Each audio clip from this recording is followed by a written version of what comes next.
పేదలకిచ్చే ఇళ్ల స్థలాలు, అన్న క్యాంటీన్ల రెండో దశ, గ్రామ వార్డు సచివాలయాల రీస్ట్రక్చర్ ఇలా అనేక విధానాల నిర్ణయాలు తీసుకుంటుంది ఏపీ సర్కార్.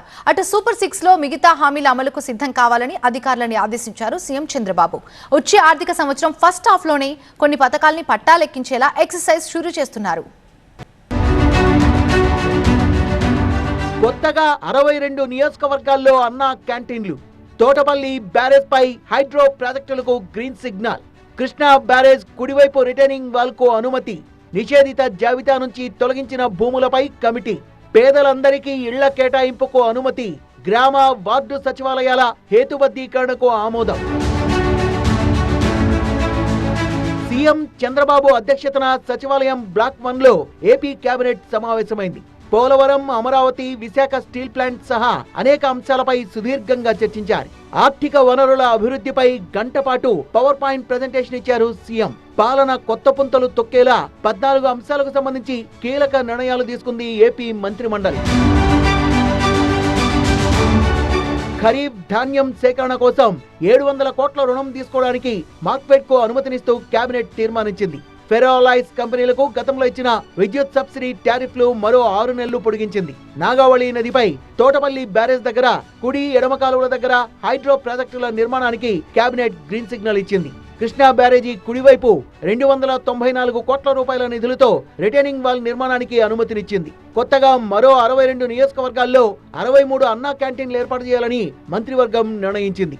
62 నియోజకవర్గాల్లో 63 అన్నా క్యాంటీన్స్ ని ప్రారంభించడానికి ఏదైతే ప్రతిపాదన చేశారో ఆ ప్రతిపాదన కూడా ఆమోదించడం జరిగింది. ఇప్పటికే 203 అన్నా క్యాంటీన్లు రాష్ట్రంలో ఏర్పాటు చేయడమే కాకుండా కేవలం 5 రూపాయలకి పూటకి పేదవాడు శుచికరమైన భోజనం, ఆకలి తీర్చే కార్యక్రమం, ఒక పుణ్య కార్యక్రమాన్ని ప్రభుత్వం చేస్తూ ఉంది.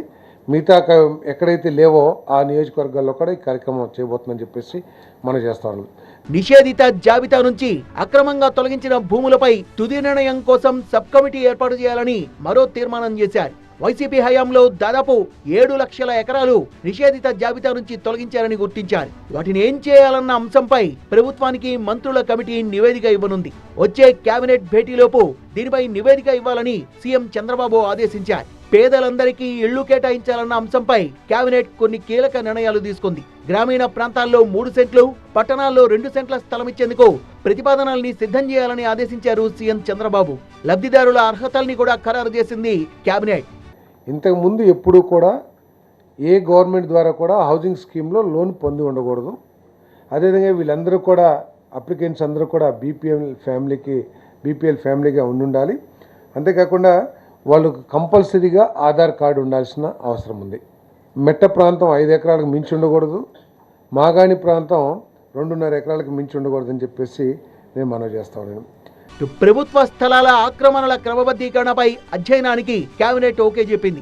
గ్రామ వార్డు సచివాలయాల హేతుబద్ధీకరణకు మంత్రివర్గం తీర్మానించింది. సచివాలయాల్ని జనాభా ప్రాతిపదికన ఏబిసి కేటగిరీలుగా విభజించి ఆర్టీజీఎస్ సౌకర్యం కల్పించాలని తీర్మానించింది ఏపీ కేబినెట్.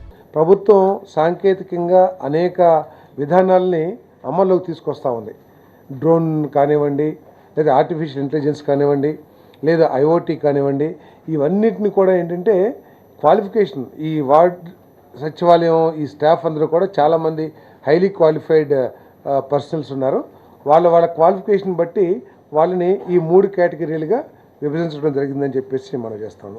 మొదటి గురువారం, మూడో గురువారం కేబినెట్ సమావేశం జరగడం ఆనవాయితీ. అప్పటి వరకు వచ్చిన ప్రతిపాదనలపై చర్చలు జరిపి తీర్మానాలు చేస్తారు.